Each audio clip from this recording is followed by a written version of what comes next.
দিলের ভিতরে যদি আল্লাহর প্রেম থাকে, আল্লাহর মারিফতের নূর থাকে, দিলের ভিতরে যদি আল্লাহর ভালোবাসা থাকে, তাহলে যে যে গ্রুপ করুক না কেন, আল্লাহর প্রেম যখন তাকে গ্রাস করবে, আল্লাহর প্রেমের দরুন ওই ব্যক্তিটা তখন আর সাদিয়ানি থাকবে না, কাদিয়ানি থাকবে না, সে আওয়ামী লীগও থাকবে না, বিএনপিও থাকবে না, সে কোন দলেরই অন্তর্ভুক্ত হবে না। সে তখন বলবে আমি আল্লাহর গ্রুপের দলের লোক, আল্লাহ ছাড়া আমার আর কারো দরকার নাই। এই জন্য আগের ভাইয়ের আলোচনা থেকে আমি যেটা বুঝতে পারলাম, আল্লাহর প্রেম, আল্লাহর মারিফতের নূর যদি আপনার দিলে থাকে, আল্লাহর প্রেম যদি আপনার দিলে থাকে, আল্লাহর প্রেম দিলে থাকলে লোকগুলা কখনো অন্যায় করে না, গুনাহ করে না, কখনো গুনাহের ধারে কাছে যায় না। এই জন্য যে রব আপনাকে 30, 40, 50 বছর হায়াত দিল, 20, 30 বছর হায়াত দিল, যে রব আপনাকে 30, 35 বছর, 25 বছর হায়াতের ভিতরে একদিনের জন্য না খাওয়া রাখলো না, এক সেকেন্ডের জন্য বাতাস ভঙ্গ করলো না, সেই রবের কৃতজ্ঞতার দরকার আছে না? এই রবের কৃতজ্ঞতা আদায়ের জন্য এরকম মজমার আয়োজন করা হয়, মাহফিলের আয়োজন করা হয়, এরকম আল্লাহর প্রেমের মজমা আয়োজন হয়।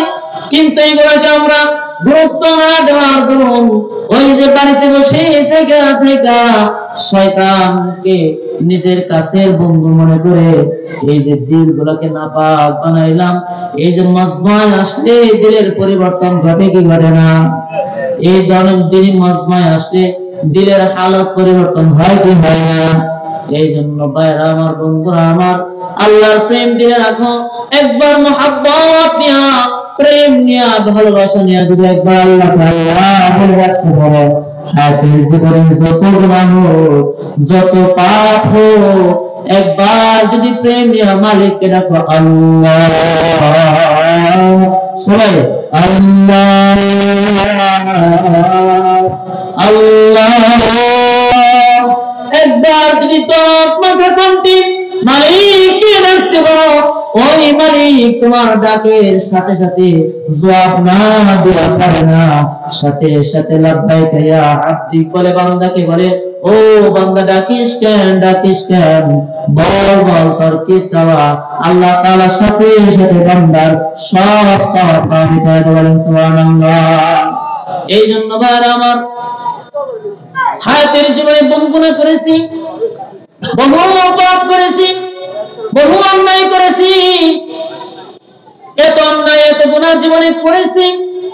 পিছনের দিকে একবার তাকিয়ে দেখেন, রব যদি দয়ালু না হতো, রব যদি আমাদের প্রতি মায়া মমতা না থাকতো, তাহলে সাধারণ একটা অন্যায় করলে সন্তানকে আমরা ছাড়ি না, একবার, দুইবার, তিনবার ঘুষ করলে সেই সন্তানকে বারবার মারধর করে বাড়ি থেকে তাড়া দেয় এবং দূর দূর করে দূরে সরায় দেয়। কিন্তু একবার তাকায় দেখেন, যে রব আপনাকে বানাইলো, যে রব আপনাকে জন্মের পর থেকে এই পর্যন্ত একদিনের জন্য না খাওয়া রাখা হয়, সেই রবের কতগুলো হুকুম অমান্য করলেন, কতগুলো হুকুম অমান্য করলেন। রব তো একদিন আপনাকে দমক দিয়ে একটা কথা বললো না, একদিনের জন্য রিজিক বন্ধ করলো না, তাহলে সেই রবের শুকরিয়া আদায়ের দরকার আছে না? এই জন্য এই প্রোগ্রামটা করা হয়েছে, এই জন্য আয়োজনটা করা হয়েছে। আল্লাহ আল্লাহ সবাইকে কবুল করুন, বলেন আমিন। আল্লাহ সবার হায়াতের গুনাহ মাফ করে দিন, বলেন আমিন। আয় আল্লাহ, এই মাহফিলের ভিতরে আজকে যারা প্রবেশ করেছে, সবার হায়াতের জানা অজানা সব গুনাহ আল্লাহ তুমি মাফ করে দাও, বলেন আমিন। আমি কোরআন শরীফ থেকে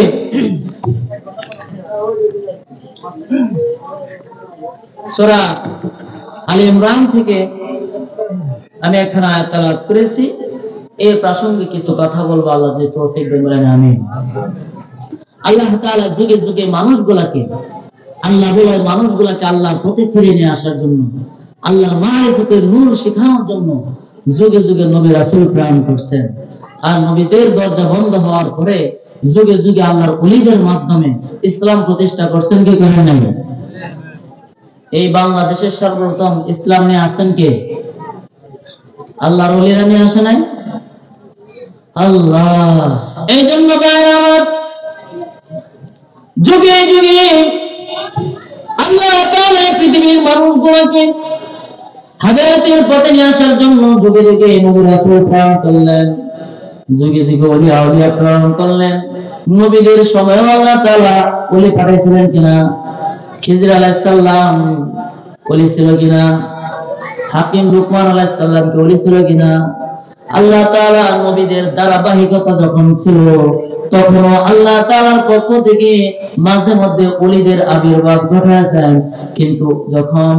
কিন্তু যখন নবীদের দরজা বন্ধ হয়ে গেল আর ওই সময় ওলিদের দরজা খুলে গেল, নবীদের দরজা বন্ধ করে দিয়ে বেলায়েতের দরজা খুলে দিল।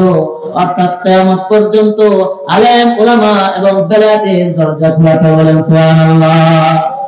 আর যেই যুগে আল্লাহ তাআলা যেই জামানায় যেই যুগে আল্লাহ তাআলা নবী রাসূল প্রেরণ করেছিলেন সেই যুগে সেই জামানার নবীদেরকে আল্লাহ তাআলা অলৌকিক কিছু ক্ষমতা পাওয়ার দান করেছিলেন, যে ক্ষমতা এবং পাওয়ারের মাধ্যমে আল্লাহ তাআলা যে ক্ষমতা এবং পাওয়ারের মাধ্যমে মানুষগুলোকে তাদের প্রতি আকৃষ্ট করেছেন।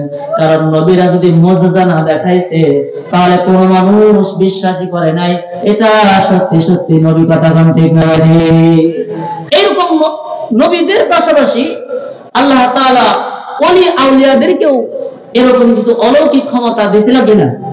এর মাধ্যমে আল্লাহ তাআলা বুঝাইলেন যে এক নাম্বার হচ্ছে নবী এবং ওলিদের পাওয়ার বোঝানোর মাধ্যমে আল্লাহ তাআলা মানুষগুলোকে তাদেরকে চিনাইলেন এবং আল্লাহর প্রতি আকৃষ্ট করলেন। কথা ঠিক না বেঠিক? এই জন্য নবীদের দরজা বন্ধ, ওলিদের দরজা খোলা।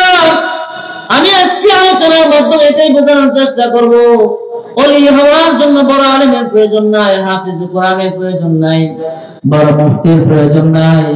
আজকের মাহফিল থেকে যদি নিয়ত করতে পারেন মালিক জীবনে বহু গুনাহ করেছি, বহু অন্যায় করেছি, ও মালিক আজকের মাহফিল থেকে আমাদের সবাইকে ওলি বানায় তারপরে বাড়িতে বলেন আমিন। কে কে ওলি হইতেছেন আসলে দেখা বলেন আল্লাহ। আজকের মাহফিল থেকে আমাদের জানা অজানা ইচ্ছা অনিচ্ছা শিরকি বিদআতি যত ধরনের গুনাহ করেছি মাহফিল উসিলা করে মাফ করে দাও আল্লাহ। মাহফিল উসিলা করে আমাদের ওলি বানায় দাও। বলেন আমিন। বিশ্বাস হয় আল্লাহ যে গুনাহ মাফ করতে? বিশ্বাস হয়? যদি দিলেকে বিশ্বাস করাইতে পারে যে আপনার গুনাহ আল্লাহ মাফ করছে, অবশ্যই মাফ করছে। সুবহানাল্লাহ।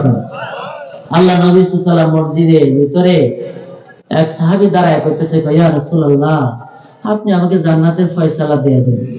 নবীজি বলল যাও তুমি জান্নাতে। সুবহানাল্লাহ। আরেক সাহাবী কয় আরে নবীজি মুখ দিয়ে জান্নাতের কথা কইয়া লাইছে। আরেকজন দাঁড়াইছে, কয় ইয়া রাসূলুল্লাহ আমাকে অনুমতি দেন। কয়টা সময় শেষ। আল্লাহু আকবার। এই জন্য যারা ভিতরে বসছেন তাদের জন্য দোয়া করছি না বাইরে তাদের জন্য করছি? যারা ভিতরে বসছেন তারা কি ফজিলত পাইলেন কিনা? কথা বলেন না।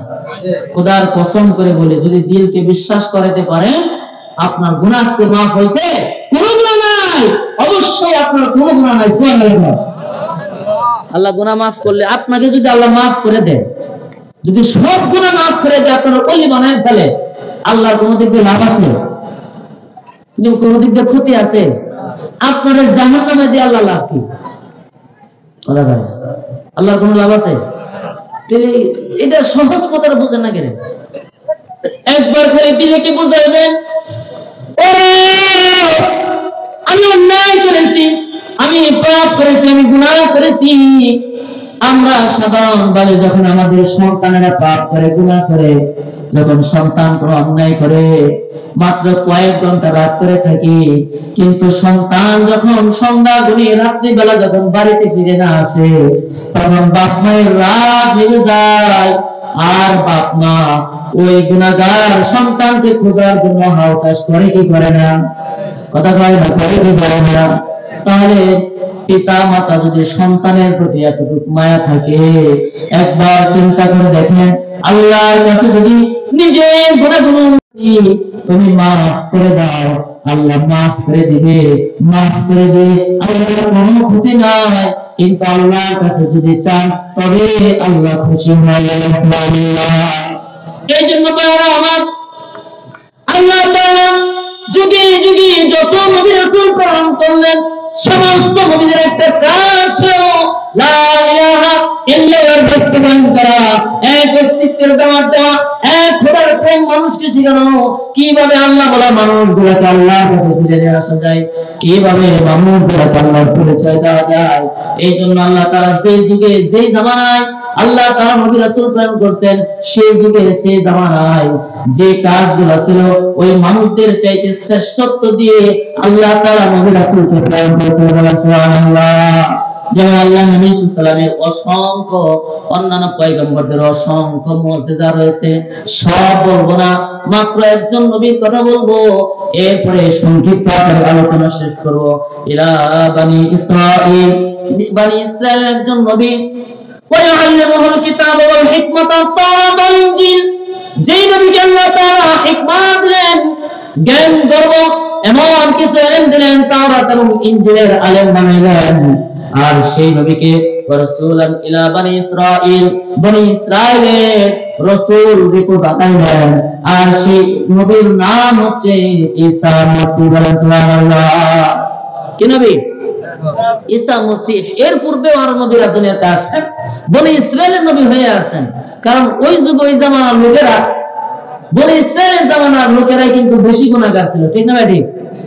যে যুগে যে জামানার মানুষ গুনাহগার বেশি ছিল, ওই এলাকায় আল্লাহ তাআলা স্বতন্ত্রভাবে একজন নবী পাঠাইতেন।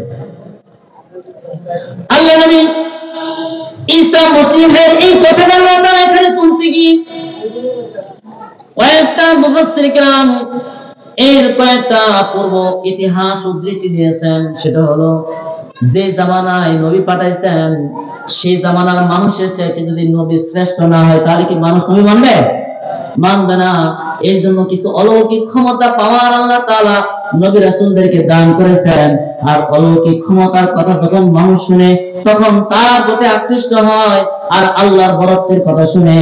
এই জন্যই তাফসীরের ভিতরে লিখছে, মানুষকে অলৌকিক কথা যখন কোরআনে আল্লাহ তাআলা তুলে ধরছে, এর ভিতরে নিশ্চয় কোন রহস্য, নিশ্চয় কোন গোপন কারিশমা রয়েছে।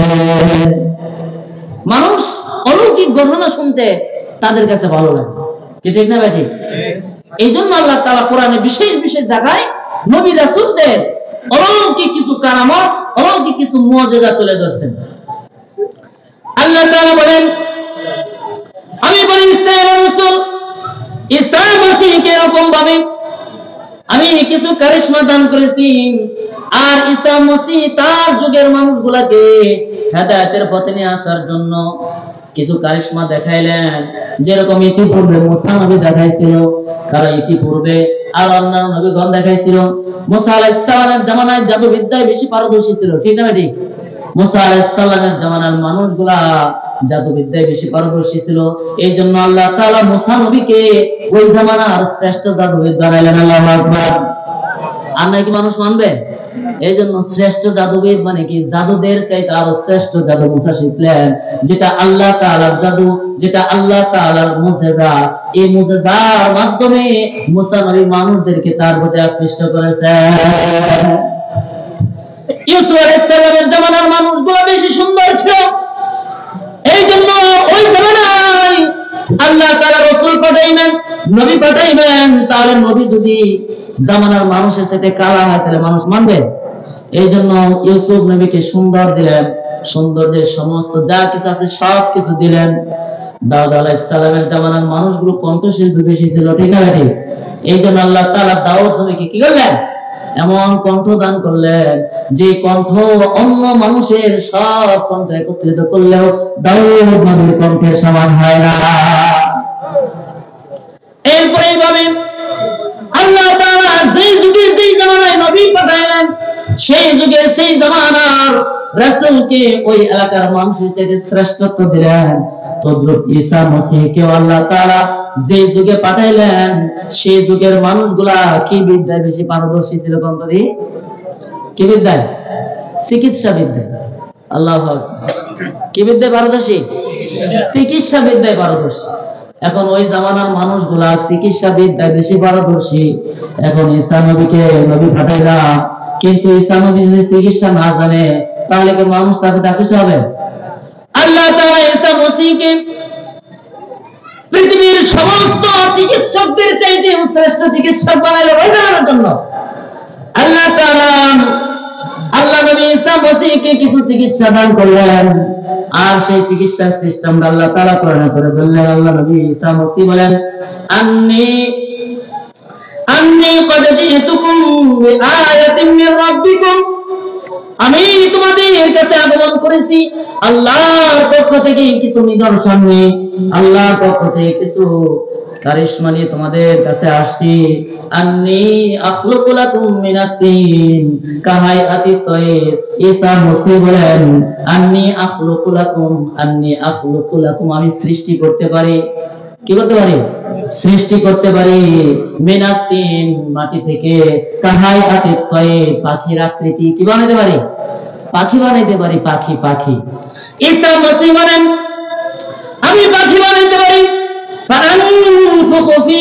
এবং এর মধ্যে যখন আমি ফু দিয়া দেই, ফু দেওয়ার সাথে সাথে ফায়াকুনু তায়রাম বিইذنিল্লাহ, এই পাখিটা আল্লাহর আদেশে আকাশে উড়তে শুরু করে। বলেন সুবহানাল্লাহ। আমি কি বানাইতে পারি?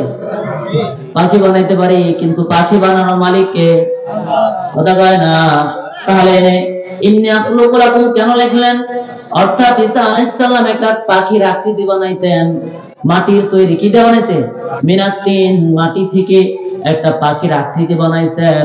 আর ওটা বানানোর পরে ঈসা মসিহ বলেন, কি দিছি? ফু দিছি। ফুয়ের ক্ষমতা আছে না নাই? পিছনেরগুলো আছে না নাই? পেটে ব্যথা হইলে, মাথা ব্যথা হইলে হুজুরের কাছে যান নাকি? যে হুজুর জিনে ধরছে, ভূতে ধরছে, একটু ফু দিয়ে দেন, ভালো হয় কি হয় না? তাহলে ফুয়ের ক্ষমতা আছে না নাই? আর আল্লাহ তাআলা এটার দ্বারা এটাও বুঝাইতে চাইলেন, ঈসা মসিহের সময়, ঈসা মসিহ যেহেতু বাপ ছাড়া দুনিয়াতে আসছে, ওই জামানার মানুষগুলা ঈসা মসিহের পিতা মাতার প্রতি একটা কলঙ্কের দাগ লাগাইছিল যে তোর জন্ম তো হয়েছে, তুই তো একটা জারজ। নাউজুবিল্লাহ। ঈসা মসিহের তো তুই তো একটা জারজ, তোর বাপ নাই। এই জন্য ঈসা আলাইহিস সালামকে আল্লাহ তাআলা ক্ষমতাটাও দিলেন যে জিবরাইল আমিন শুধু মারিয়াম আলাইহিস সালামের কাছে এসে ফু দিছিল। কি দিছিল? মারিয়াম আলাইহিস সালাম গোসল করতেছে, এই টাইমে যুবক, সুন্দর সুদর্শন যুবকের রূপ দেখা জিবরাইল আমিন এসে কয়, আমি এসে বলছি। মারিয়াম আলাইহিস সালাম ভয় পাইল, সর্বনাশ, আমার ইতিপূর্বে জীবনে কোন লোক দেখে নাই, তুমি কোন পুরুষ? নাউজুবিল্লাহ, তুমি আমার কাছে আইছো কেন? আল্লাহু আকবার। কে আইছে? জিবরাইল, সুন্দর সুদর্শন যুবকের রূপ ধরে আইছে। মারিয়াম কয়, এত বড় সাহস তোমাকে কে দিল? জিবরাইল ভয় পায় না, আমি সাধারণ কোন মানুষ নয়, আল্লাহর পক্ষ থেকে প্রেরিত রাসূল, আল্লাহর পক্ষ থেকে প্রেরিত ফেরেশতা। আর আমি তোমার কাছে আসছি একটা মহৎ উদ্দেশ্য নিয়ে, অর্থাৎ তোমাকে আমি একটা সন্তান দিব। আচ্ছা, একটা যুবক সুন্দর সুদর্শন পুরুষ যদি আয়সা একটা সুন্দর সুদর্শন নারীরে কয় নির্জন প্রান্তরে গোসলের ময়দানে, আমি তোমার একটা সুন্দর বাচ্চা দিব, তাহলে ভেজাল আছে না নাই? হ্যাঁ, ভেজাল আছে না? যে কইলো যে ফেরেশতা, এই কথার কোনো দাম আছে না? কোনো ভ্যালু আছে? তুমি কি কও? আমি তো বিয়েই করি না, আমার বাচ্চা হবে কেমনে? কি করি নাই? আমি তো বিয়ে করি নাই, আমি তো জিনাকারীও না, তাহলে আমার বাচ্চা কিভাবে হবে? সেটা মারিয়ামের ভিতরে আসছে বলা আমার আলোচনা সেটা না, এটা কিন্তু উদাহরণের জন্য বলতেছি। আমি তো জিনাকারীও নই, কিন্তু আমার বাচ্চা কিভাবে হবে? আল্লাহ নবী সাল্লাল্লাহু আলাইহি সাল্লামের মাধ্যমে কোরআনের মাধ্যমে আল্লাহ তাআলা জানিয়ে দিল আর জিবরাইল আমিন বলেন আন্নী আখলুকু লাকুম, এটা এমন ভাবে হবে যে এটা আল্লাহর একমাত্র কারিশমা। আমি শুধু তোমাকে ফু দিব, তোমার সাথে থাকাও লাগবে না। সুবহানাল্লাহ। শুধু ফু দিব, ফুয়ের মাধ্যমে আল্লাহ তাআলা তোমার গর্ভে এমন একটা সন্তান দিবেন যে সন্তানটা পৃথিবীতেও সুন্দর সুদর্শন এবং আল্লাহ পয়গম্বর হয়ে যাবে। বলেন সুবহানাল্লাহ। কি দিল? এই ফুয়ের ক্ষমতা আছে না নাই? কথা বলেন, আছে না নাই? চোখের ক্ষমতা আছে না নাই? আপনাদের বাড়ির পাশে যখন একটা গাছ গাছটা লাগান, মানুষের নজর লাগে, অনেক সময় ফল নষ্ট হয়ে যায় না? কয় রে ফলটা নজর লাগে নষ্ট হয়ে গেছে, আছে না নাই? এইরকম নজরের যেমন কু নজরের যেমন পাওয়ার আছে, ওলি আউলিয়া এই যে আজকে এখানে আসছেন, ওলিদের চেহারা দেখতেছেন, আলেমদের চেহারা দেখতেছেন, আলেমদের চেহারা দেখার সাথে সাথে আপনার হায়াতের সগীরা গুনাহ আল্লাহ মাফ করে দিবেন। তাহলে পাওয়ার আছে না চোখে? কোন নজরে যেরকম পাওয়ার আছে, সুনজরের পাওয়ার আছে। আলেমরা এখানে মাহফিলে আসছেন, দোয়া করবেন। এই দোয়ার মাধ্যমে, সুনজরের মাধ্যমে আল্লাহ তাআলা আপনার আমলের ভিতরে, হায়াতের ভিতরে বরকত দিবেন। সুবহানাল্লাহ। এই জন্য ভাই আমার বন্ধুরা, আমার ফুয়ের পাওয়ার আছে। হাফিজুর রহমাতুল্লাহ আলাইহি ফু দিয়া ক্যান্সারের রোগী ভালো করে ফেলে। ডাক্তার পরীক্ষা করে, কি সর্বনাশ, এটার মধ্যে এত কি হইলো? পরীক্ষার ভিতরে পানি নেওয়া যায় রে, কিচ্ছু নাই। তাহলে এই ক্ষমতা কার? এই ফুয়ের মাধ্যমে ঈসা মসিহ দুনিয়াতে আসলো। আল্লাহ তাআলা ঈসা মসিহের মাধ্যমে জানাইলেন, ও দুনিয়ার মানুষ, জিবরাইল আমিন যেরকম ফুয়ের মাধ্যমে আমার মায়ের গর্ভে আমাকে দিল, সেই ফুয়ের ক্ষমতা আল্লাহ তাআলা আমাকে দিল। আমি মাটি দিয়া একটা পুতুল বানাই, মাটি দিয়া পাখির আকৃতিতে একটা পুতুল বানাই, আর এই পুতুলটার ভিতরে যখন ফু দেয়া দেই, ফু দেওয়ার সাথে সাথে এই পাখিটা উড়ন্ত এবং জীবন্ত হয়ে ও আকাশের দিকে উঠতে ক্ষমতা আছে না নাই? কিন্তু পাখিটা উঠছে আল্লাহর নির্দেশে। কার আদেশে? আল্লাহর আদেশে। এরপরে ঈসা মসিহ আরো বলেন,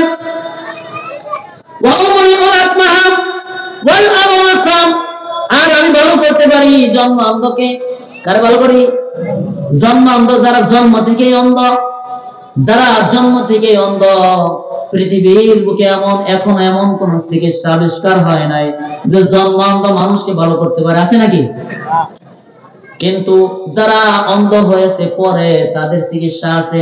কিন্তু ঈসা মসিহের এটা একটা ক্ষমতা ছিল, ওই যুগে জন্ম অন্ধ এবং কুষ্ঠ রোগীকে ভালো করার ক্ষমতা আল্লাহ ছাড়া কারো পৃথিবীর বুকে। ঈসা মসিহ বলেন, আমি জন্ম অন্ধকে ভালো করতে পারি। শুধু হাত বানাতে ভালো হয়ে যায়। সুবহানাল্লাহ। হাত বানাতে ভালো হয়ে যায়। তাফসীরের ভিতরে লিখেছে 50,000 জন্ম অন্ধকে একত্রিত করা হলো। ঈসা মসিহ শুধু দোয়া করলো, দোয়ার মাধ্যমে 50,000 জন্ম অন্ধকে ঈসা মসিহের দোয়ার মাধ্যমে ভালো করে দিয়েছে। সুবহানাল্লাহ কইবেন না? খারাপ লাগতেছে? খারাপ লাগতেছে? আর একটু সামনে যায়, একটু ভালো লাগবে। এটা কেবল ভূমিকা। আল্লাহু আকবার। ঈসা মসিহ বলেন, আমি ভালো করতে পারি জন্মান্ধকে এবং আল্লাহর রাসূল কুষ্ঠ রোগীকে। শুধু তাই না, আমার আরো ক্ষমতা আছে। কি আছে? আমার আরো ক্ষমতা আছে। ওয়াহিল মাউতা। আল্লাহ তাআলা বলেন, ঈসা মসিহ বলেন, ওয়াহিল মাউতা বিইذনিল্লাহ। আল্লাহ তাআলা আমাকে আরো ক্ষমতা দিবেন, সেটা হলো আমি আরেকটা ক্ষমতা হলো মৃত মানুষকে জীবিত করতে পারি। সুবহানাল্লাহ। সাধারণ নাকি? মৃত মানুষকে জীবিত করা কি সাধারণ কথা? অসাধারণ না? ব্যাপক ক্ষমতা এটা। মৃত মানুষকে জীবিত করার পাওয়ার, মৃত মানুষকে জীবিত করার ক্ষমতা একমাত্র কার? আল্লাহ। কিন্তু ঈসা মসিহ কিন্তু এখানে আরেকটা কথা বলেই নিয়েছে, বলেছে যে আমি মৃত মানুষকে জীবিত করতে পারি, কিন্তু এটাও আমার ইচ্ছায় নাই। কার ইচ্ছায়? কার ইচ্ছায়? আল্লাহর ইচ্ছায়। আল্লাহর ইচ্ছা আমি মৃত মানুষকে জীবিত করতে পারি। এই কথা শুনে তার এলাকার মানুষগুলা, তার গ্রামের মানুষগুলা আরো আশ্চর্য হয়ে গেল। মৃত মানুষকে জীবিত করার ক্ষমতা আবার কিছু কিছু ব্যক্তি বুজুর্গ এবং অন্যান্য লোকদেরকে আল্লাহ তাআলা দিছিলেন কিনা? হ্যাঁ, মরা মানুষকে জীবিত করার, জেতা মানুষকে মারার ক্ষমতা আছে না? আপনি পারবেন? তা আছে বলেন, কথা কয় না, ঠিক না?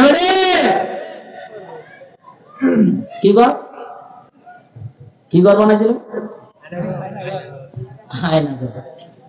এর আগে শুনছিলেন জীবনে? হ্যাঁ, আয়না ঘরের মতন নির্জন ঘর আপনি বানাইতে পারবেন না। 1 কোটি কেন 1,000 কোটি টাকাও যদি আপনাকে দেয়, একটা ছুরি ধরায় দেয়, আর যদি বলো মুখে মাইরা থেকে আসতে পারবেন নি? তাহলে এটা মারার জন্য ফেরাউনের চাইতেও, নমরুদের চাইতেও বড় নমরুদ হওয়া লাগবে, তারপরে সম্ভব। ঠিক না বেটি? ঠিক করলেও ঠিক, না করলেও ঠিক, খারাপ লাগলেও ঠিক, ভালো লাগলেও কি ঠিক। হ্যাঁ, পারবেন নাকি? তাহলে এই ধরনের মন মানসিকতা কার থাকে? নমরুদ হইতে হবে, ফেরাউন হইতে হবে। নমরুদে বলে করে মানুষ তো আমি মানুষ না, আরে বাঙান্যের কথা না। যখন মানুষকে ক্ষমতা দেওয়া হয়, ক্ষমতার রাজ মসনদ যখন দেওয়া হয়, তখন তাকে অহংকার গ্রাস করে। কি গ্রাস করে? অহংকার গ্রাস করে। আর এই অহংকারে বশবর্তী হইয়া তখন মানুষকে পিঁপড়া মনে করে।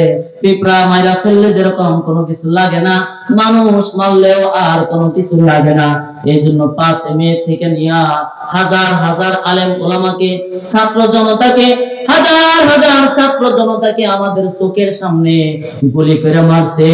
পিলখানের সেই বিশাল যুদ্ধের ময়দানে হাজার হাজার আলেম মারছে, অথচ তার দিলে একটু মায়া লাগে না। ঠিক আছে? এই জন্য মানুষ মারা এবং জীবিত করার ক্ষমতা নমরুদেও আছে।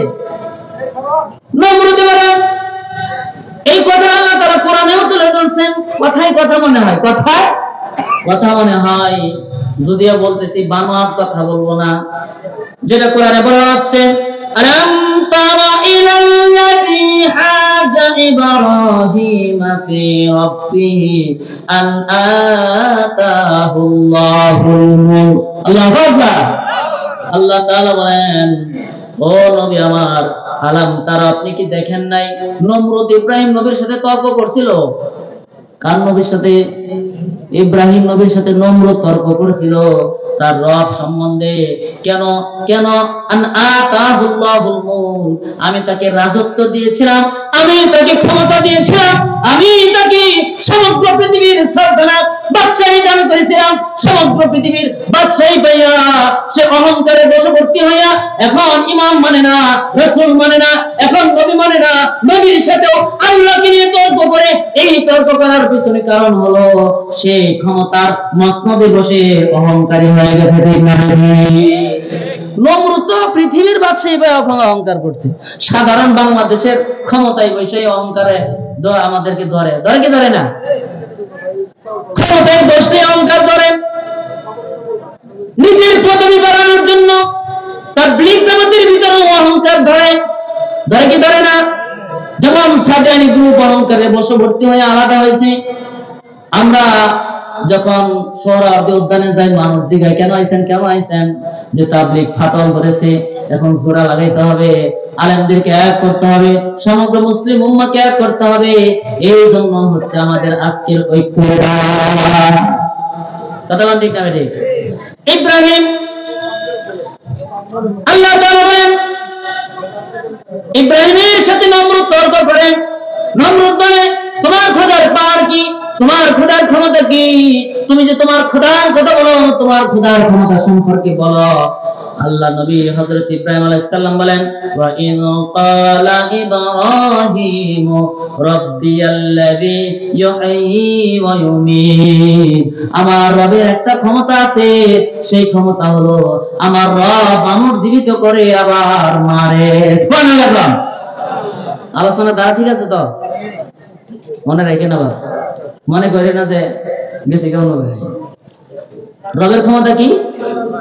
মানুষ মারে আবার জীবিত করে। তর্কটা কার সাথে হচ্ছে?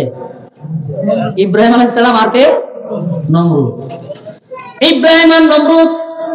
নমরুদ এত বড় জঘন্য পাপী, আল্লাহ তাআলা কোরআনে তার নামটা নেন নাই, শুধু ইশারা আকারে বলছেন। যদি বর্তমান জামানায় কোরআন নাযিল হতো, নমরুদের চাইতে বড় নমরুদ আমাদের নামটাও কোরআন শরীফে মনে হয় হতো। হ্যাঁ, এটা কি যে পরিমাণ অত্যাচার করছে, আল্লাহু আকবার। এরপরে বলা হচ্ছে যদি খালি উঠে তাহলে মনে করবো আমরা সেটা তো ঠিক না বেটি? খারাপ লাগতেছে দেখেন, ওইটা বলে তো আমার মন নষ্ট হয়ে যায়। এরপরে বলা হচ্ছে আমার রবের ক্ষমতা হলো, আমার রব মানুষ জীবিত করে এবং মরে। নমরুদ বলে আরে এটা কি বড় পাওয়ার হলো নাকি? এইটা কি একটা বড় পাওয়ার হলো? হ্যাঁ, কি কয় এটা একটা ক্ষমতা হইলো তোমার রব? হ্যাঁ, আমি তো ভাবছিলাম তোমার রবের না জানি কত ক্ষমতা। নমরুদ কয় এটা আমার আছে, নাউজুবিল্লাহ কোন কোরআনে বলতেছে, নমরুদ বলে ক্বালা আনা উহয়ী ওয়া উমীত, এই মানুষ মারা জীবিত করার ক্ষমতা আমারও আছে। ইব্রাহিম আলাইহিস সালাম আশ্চর্য হয়ে গেল, এটা কি করে? এও বলে মানুষ মারতে আর জীবিত করতে পারে? এই এদিকে আয়, দুইটা ডাকলো, ডাক দেয় না, তরবারিটা বের করে একটারে মারলো, কই জায়গা করে মারে ফেললাম, আরেকটা মারবে, ছুরিটাকে এখানে লাগাইছে, লাগায় আবার বের করে ফেলছে, মানে ঢুকায় নিয়ে আসে, বের করে ফেলে যা তোর ছেড়ে দিল। কি করলাম? ছেড়ে দিলাম। ছেড়ে দেয়া আই ইব্রাহিম এবার কি কইবা? এই জায়গায় একটা মারলাম আর একটা ছেড়ে দিলাম, তাহলে আমার ক্ষমতা আছে না? না, এই নমরুদের ক্ষমতাই তো আসিল আমাদের, জায়গা আর করবো না, আমাদের আসিল না? ক্ষমতার বশবর্তী হয়ে এবার পরে মানুষ মারা এবং জীবিত করা এই ক্ষমতা আমার আছে। আল্লাহ নবী ইব্রাহিম বলে আচ্ছা ঠিক আছে, এটা না মাইনা নিলাম, আচ্ছা মানলাম তুমি মানুষ মারতে পারো, জীবিত করো, কিন্তু আমার রবের আরো ক্ষমতা আছে। তো কি শুনি? আল্লাহ নবী বলেন ক্বালা ইব্রাহিম ফাইন্নাল্লাহা ইয়াতি বিশ-শামসি মিনাল মাশরিকি, আমার রব পূর্ব দিক থেকে প্রতিদিন সূর্য উদয় করা পশ্চিম দিকে অস্ত নেয়। আর ফাআতি বিহা মিনাল মাগরিব, তোমার যদি ক্ষমতা থাকে তাহলে পূর্ব দিকের সূর্যটা একদিন পশ্চিম দিকে উদয় করে দেখাও। এই কথা শোনার সাথে সাথে ফাবুহিতাল্লাযী কাফার, নমরুদ হতভম্ব হয়ে গেল।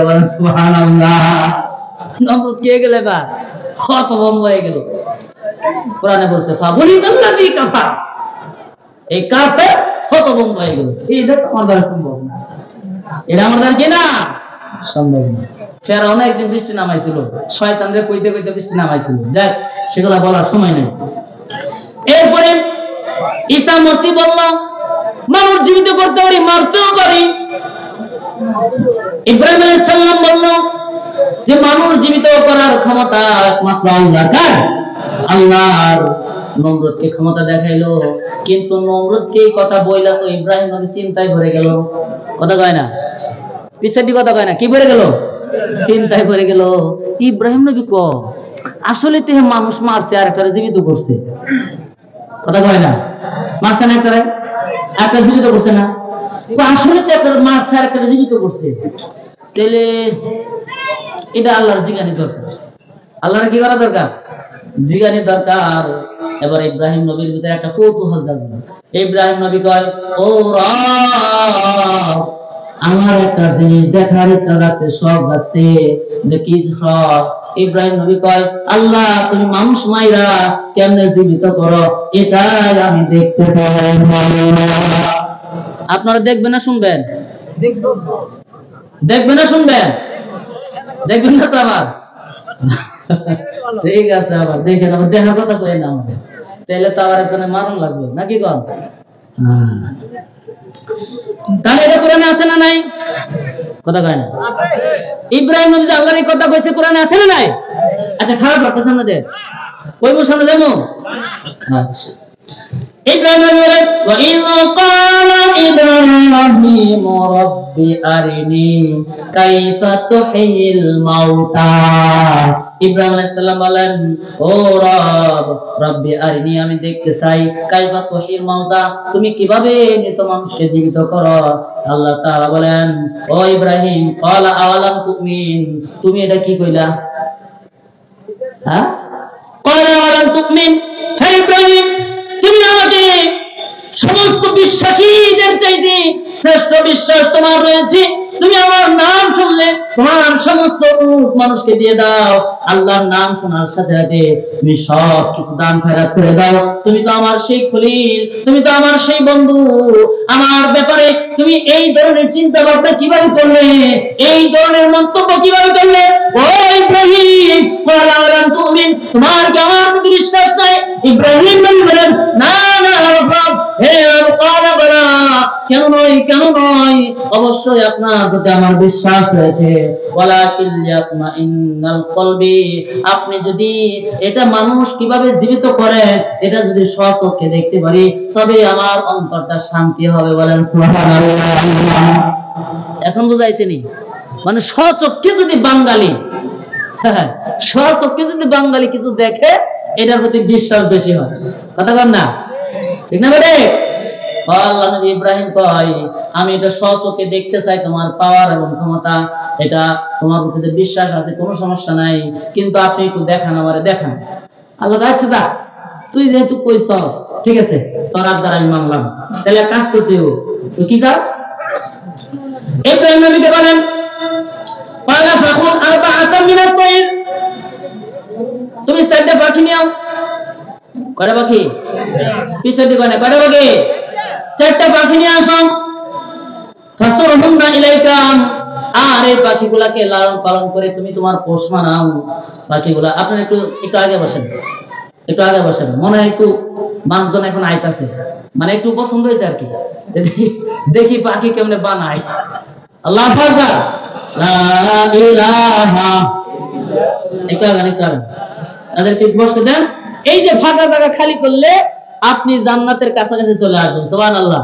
লা ইলাহা ইল্লাল্লাহ, লা ইলাহা ইল্লাল্লাহ মুহাম্মাদুর রাসূলুল্লাহ সাল্লাল্লাহু আলাইহি ওয়াসাল্লাম। সামনে যাব, কি আনতে কইলো? মাশাআল্লাহ। ওয়াজ মুখস্থ থাকবে তো? বাড়ি যা যখন বউয়ে কইবো যে আজকে হেলাল সাহেব কি ওয়াজ করছে কত দেখি, 4টা পাখি নিয়ে আইছে। মাশাআল্লাহ। তার মানে বোঝা যাইতেছে আমার গ্রাহকগুলা ওয়াজ শুনতেছে নাকি? আল্লাহু আকবার। আল্লাহ তুমি আশিকগুলাকে maaf করে দাও, বলেন আমিন। আল্লাহ তুমি কোরআন প্রেমিকগুলাকে maaf করে দাও। আল্লাহ দুনিয়ার সব কিছু বাদ দিয়া, দুনিয়ার সমস্ত কিছু বাদ দিয়া এরা যে তোমার কোরআনের কথা শুনতে আইছে, আল্লাহ এদের হায়াতের সব গুনাহ maaf করে দাও, বলেন আমিন। আল্লাহ, আল্লাহ সব পারে কিনা?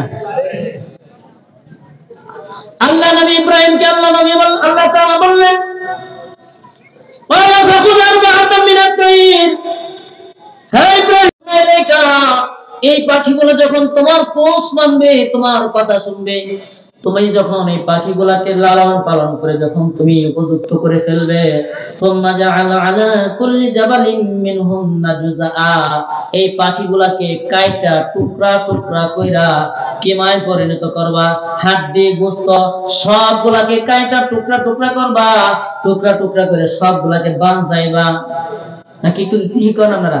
মিশ্রিত করবা। এটা জামালপুরে ভাষায় একটা বানজানকে, তাই একসাথে মিশ্রিত করবা। মিশ্রিত করার পর তুমি তোমার ইচ্ছায় বিভিন্ন পাহাড়ের চূড়ায় চূড়ায় বিভিন্ন অঞ্চলে এই গোশতগুলা তুমি রাইখা আসবা। কানের দেশ, কিন্তু পাখিগুলাকে আগে পালতে হবে।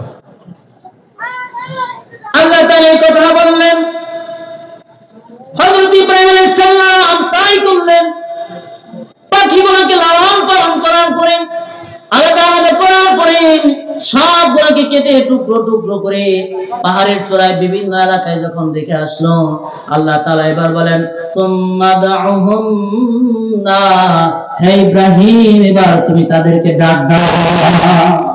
তুমি যখন তাদেরকে ডাক দিবা ইয়াতিনাকা সায়া, তোমার ডাকের সাথে সাথে ওই পাখিগুলা দৌড়ায়া দৌড়ায়া তোমার কাছে চলে আসবে।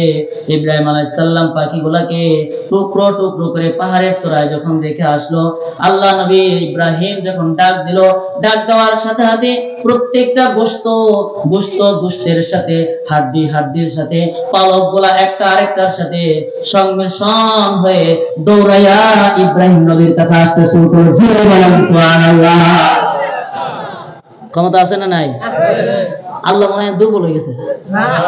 হ্যাঁ, আরে বাবা রে বাবা, মানুষ কতই না কইছে আই রে আল্লাহ কি দেখে না, এত বছর খাওয়া লাগে কইছে না? হ্যাঁ, তারা কইছিল আমরা 41 সাল পর্যন্ত থাকবো, আমাদেরকে নামানোর মতো পৃথিবীর কোন শক্তি নাই, কইছিল কিনা? আমরা শুনলে নাম লেন, এটাই কি হয়েছে? নয় আগামী বছর দাওয়াত দিবেন না, এত বছর যাই নাই, কোন সমস্যা হয়েছে?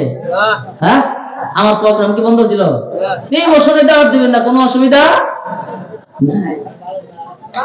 এরপরে বলা হচ্ছে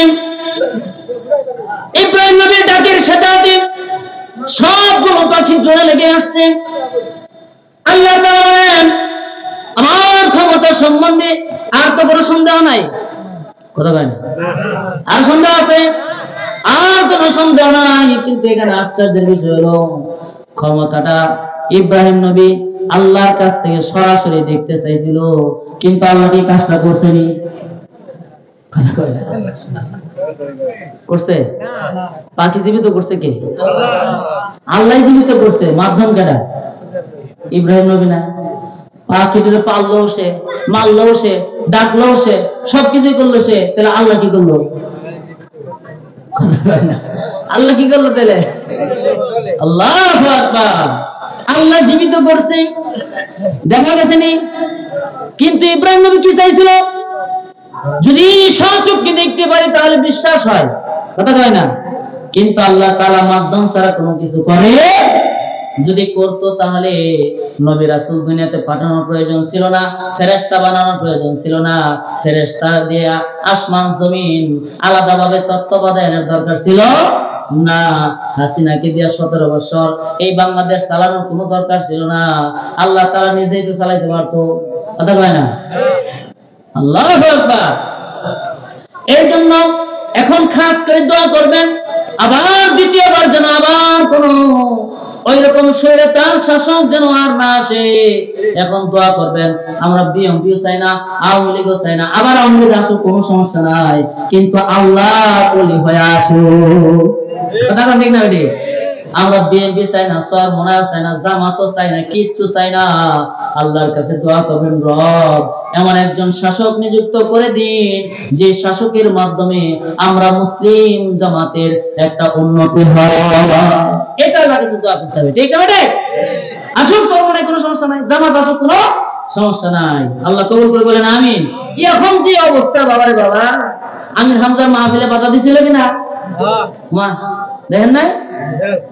এই জন্য ভাইরা আজ এই উশৃঙ্খল না কইরা আগে গুছাম, দল সংগঠন গুছাম, দেখবেন এমনিতেই মানুষ আপনাকে ভোট দিব, ঠিক না বেটি?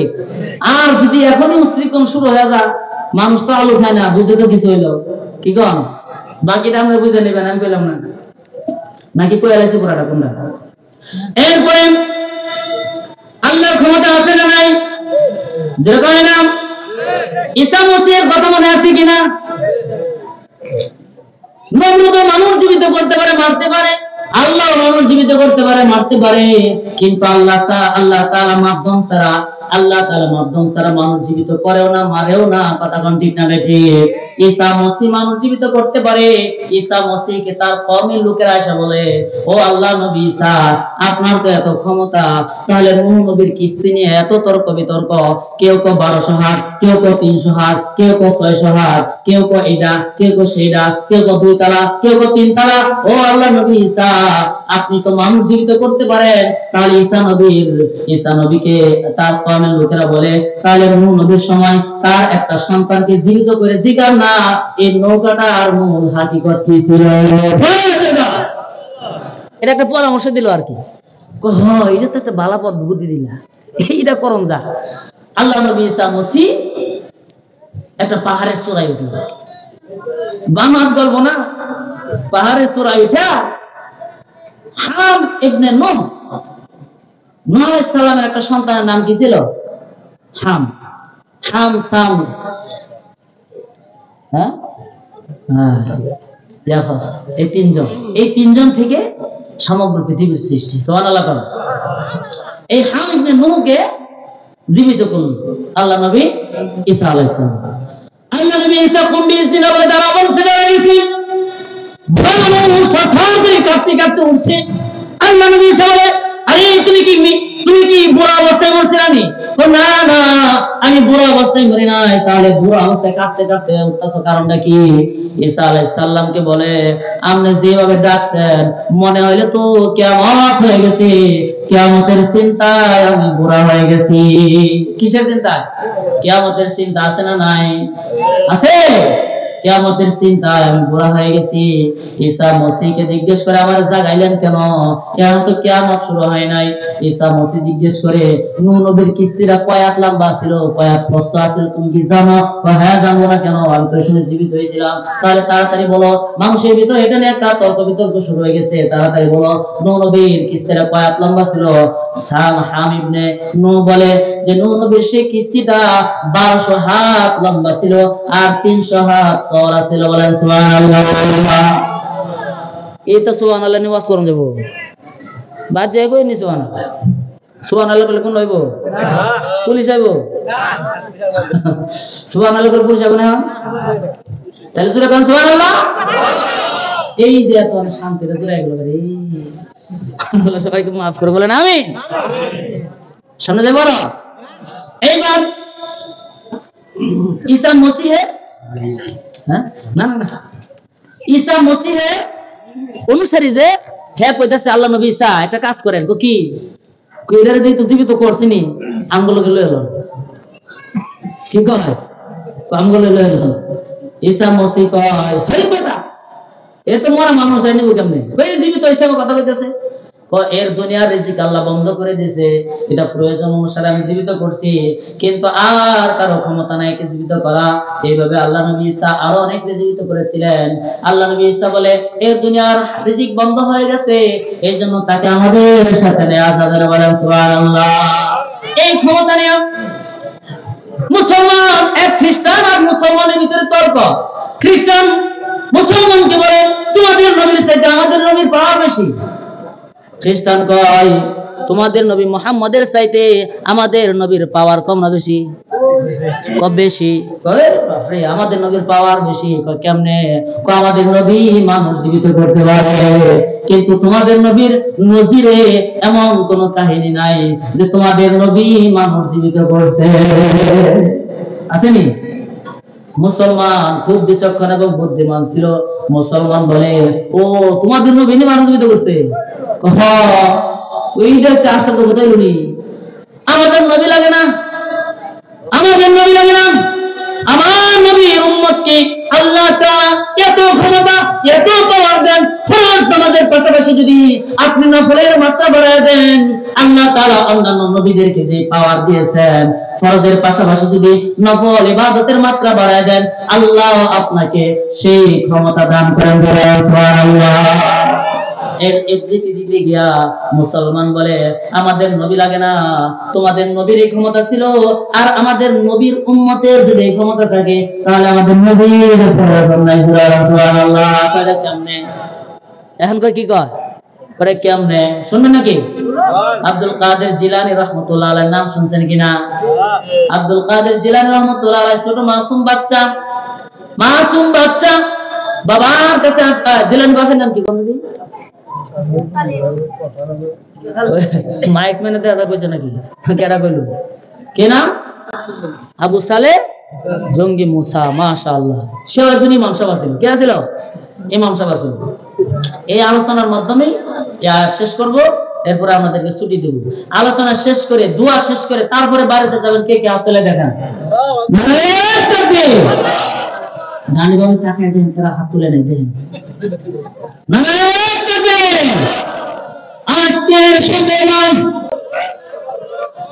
সফল হওয়ার জন্য দোয়া করেন। আল্লাহ কবুল করে বলেন আমিন। মনোযোগ দিয়ে যাবেন তো মাশাআল্লাহ। তাইলে আপনারা যদি থাকেন তাহলে আমিও আছি, কি কন? আর যদি আপনারা উঠে পারেন তাহলে আমিও, কিন্তু ওই যে কইলাম না আপনার পিছনে আমি যাবো, যে কই যান এটা দেখবো আজকে। আল্লাহ কবুল করে বলেন আমিন। আব্দুল কাদের জিলানী রহমাতুল্লাহ আলাইহির বয়স হলো 8 বছর। কয় বছর কইলাম? 8 বছর। তার বাপের কাছে আসছে, তার বাপ হলো ইমাম সাহেব। ইমাম সাহেবের কাছে বিভিন্ন সমস্যার জন্য আসেন না, ইমাম সাহেবের কাছে আসছে দজলা নদীর তীরে একটা জানাজা করতে হবে। জানাজা নামাজের ইমামতি করবে ইমাম সাহেব। আব্দুল কাদের জিলানী রহমাতুল্লাহ আলাইহির বয়স হলো 8 বছর। আলোচনা কিন্তু এখানে আছে, মনে করে না যে বাইরে গেছি। এটা বোঝানোর জন্য এই উদ্ধৃতিগুলো দিতে হয়। জিলানী রহমাতুল্লাহ আলাইহি ছোট মাসুম বাচ্চা মা কি বলে, মা জানাজা নেই পড়বো। হ্যাঁ জানাজা কি? জানাজা হলো মানুষ মারা যাওয়ার পরে ফরজে কিফায়া এলাকার কয়েকজন মানুষ যদি মিলে নামাজটা পড়ে ফেলে তাহলে হক আদায় হয়ে যায়, আর যদি কেউ না যায় তাহলে সবাই গুনাহগার হয়।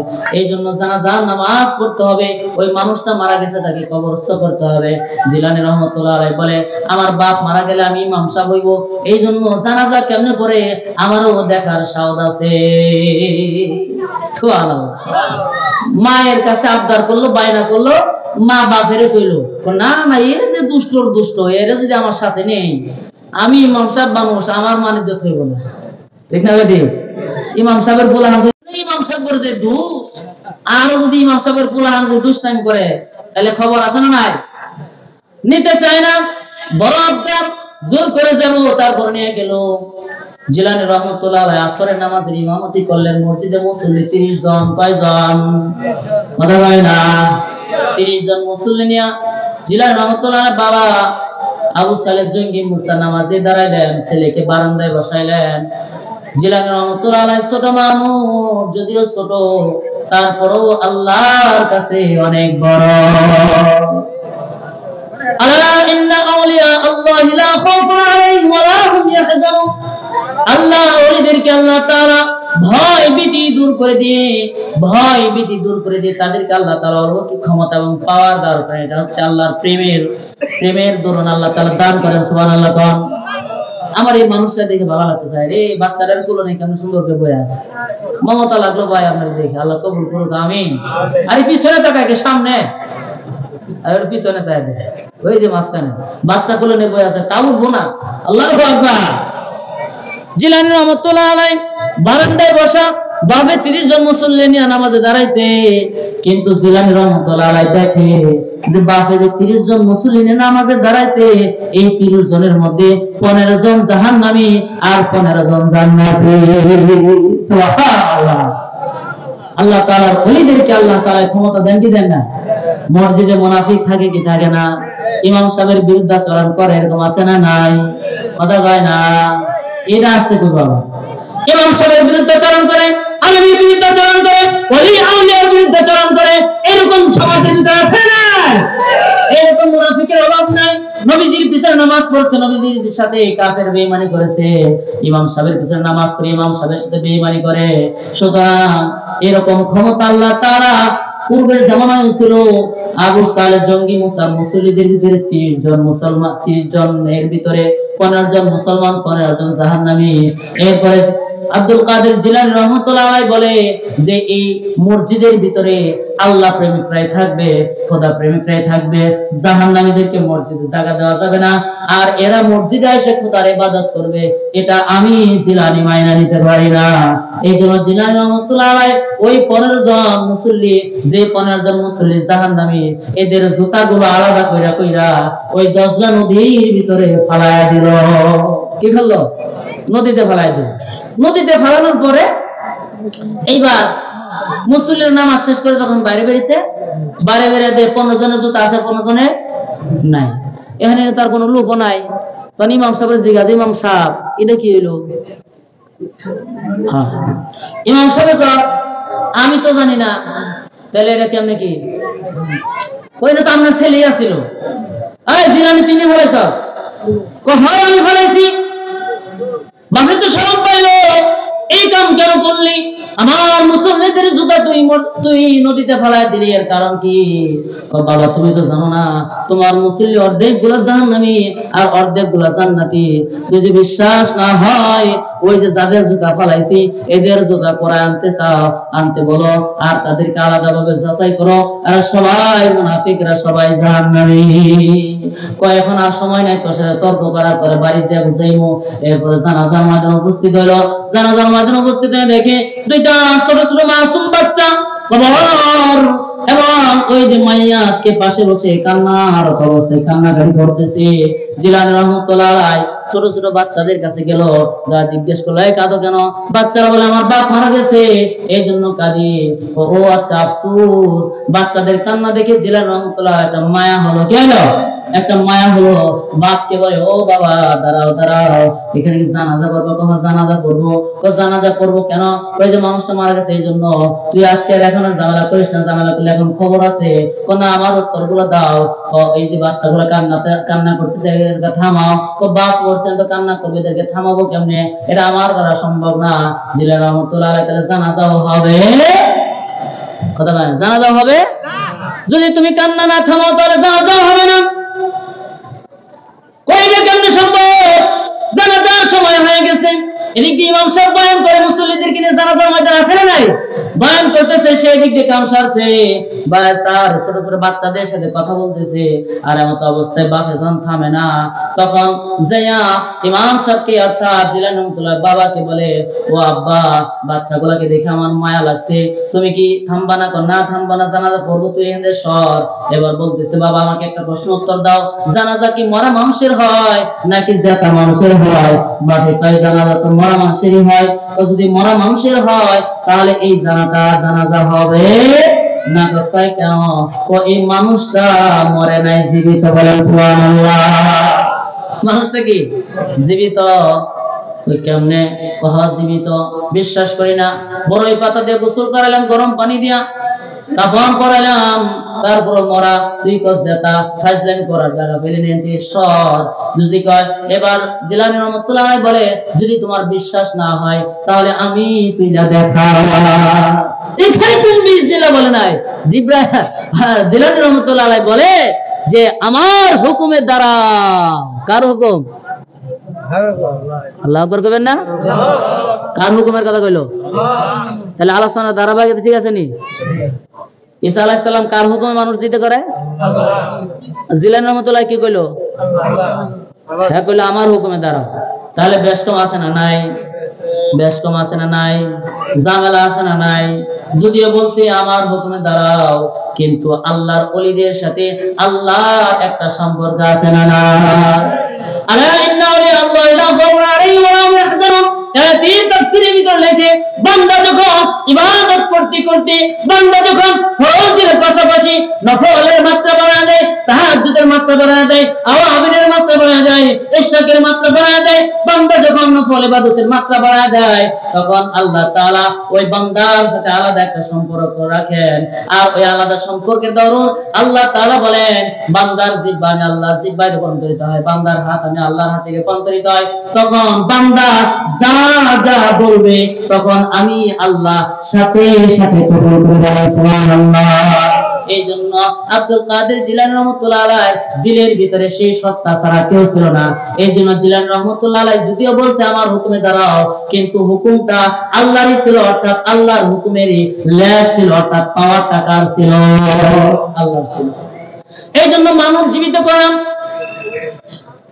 এরপরে ঈসা মসিহ বলতেছেন,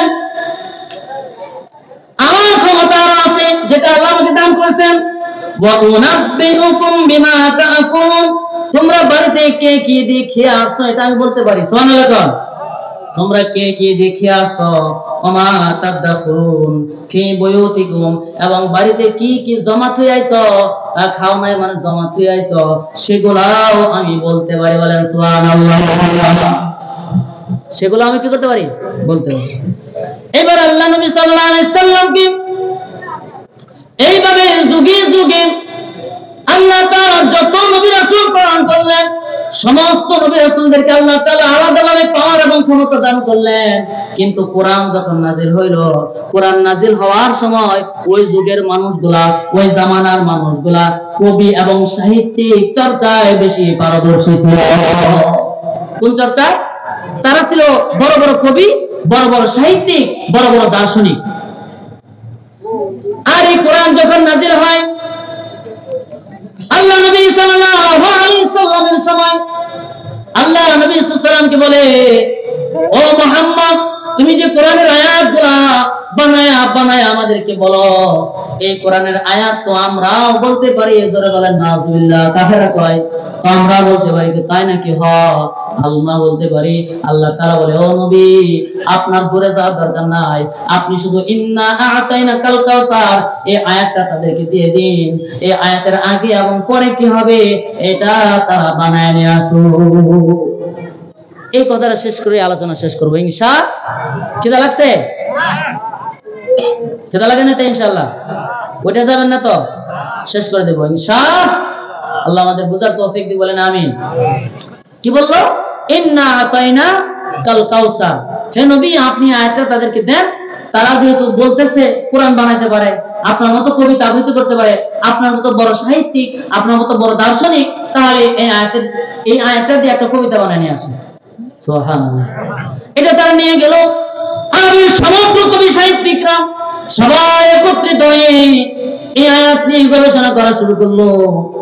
কবি সাহিত্যিকরা একত্রিত হয়ে এই আয়াতের আগে গোড়া মিলাইতে পারে না, আগা মিলাইলে গোড়া মিলে না, গোড়া মিলাইলে আগা মিলে না, আগা গোড়া মিলাইলে মাঝখানে মিলে না। তখন বড় বড় কবি সাহিত্যিকরা সবাই একত্রিত হয়ে বলে, এই সাবধান সাবধান, এটা মনে হয় আসলে মুহাম্মদ বানায় না, মুহাম্মদের সাথে যেটা আছে সেটাই মনে হয় বানায়। বলে সুবহানাল্লাহ। এই জন্য তারা বলেন, চলো চলো, সমস্ত সাহিত্যিকরা একত্রিত হয়ে চলো চলো সেই মুহাম্মদের কাছে যাই, যে মুহাম্মদ রাসূলুল্লাহ সাল্লাল্লাহু আলাইহি সাল্লামের কাছে এত সুন্দর সুন্দর কবিতা নাযিল হয়, এত সুন্দর সুন্দর আয়াত নাযিল হয়। চলো তার কাছে যাই। এবার মুহাম্মদকে ডাক দিয়ে বলে, ও মুহাম্মদ, ইন্না আ'তাইনাকাল কাউসার লাইসা হাযা কালামুল বাশার। মিলছে কিনা? কথা মিলছে না একটু? ইন্না আ'তাইনাকাল কাউসার লাইসা হাযা কালামুল বাশার। মিলছে না? একটু মিলছে, কিন্তু এক লাইন বানাইছে। সুবহানাল্লাহ। কোন কয় লাইন বানাইছে? এক লাইন বানাইছে। বানায় কয়া, মুহাম্মদ, আমরা অনেক গবেষণা করেছি, মাথার গাম পায়ে ফেলেছি, সমগ্র আরব নয়, আরো অন্যান্য জামানার লোক থেকেও, অন্যান্য এলাকা থেকেও লোক বাড়া কইরাই না এই আয়াত নিয়ে গবেষণা করলাম, কিন্তু তুমি এটা কেমন লাইন দিলা, এটার আগে পরে আর মিলাইতে পারলাম না। সুবহানাল্লাহ। এই জন্য আমাদের পর এবং প্রতিজ্ঞা করি, কিয়ামত পর্যন্ত এই কোরআন যতদিন জীবিত থাকবে, এই কোরআন পৃথিবীতে যতদিন থাকবে, কোন কাফের বেঈমান যদিও মুসলমানদেরকে, যদিও কোরআনকে, যদিও বাংলাদেশ থেকে ইসলাম পন্থীদেরকে বিরক্ত করে দিতে চায়, আল্লাহ তাআলা বলে, যত বড় ফেরাউন হয় না কেন, 41 সাল পর্যন্ত যত বড় ক্ষমতা নিয়ে আসে না কেন, আমার ক্ষমতার চাইতে বড় ক্ষমতা নাই, ছাত্র জনতা দিয়াই তোমাদেরকে খেদায় দেব। সুবহানাল্লাহ। মশা দিয়ে খেদাইবো মিয়া। কি দিয়ে খেদাইবো? মশা দিয়ে খেদাইবো। No tension. আল্লাহুম্মা আমিন। বলেন আমিন। এই জন্য আমরা চ্যালেঞ্জ করলাম, কিয়ামত পর্যন্ত এই কোরআন নিয়ে কেউ কথা বলতে পারবে না।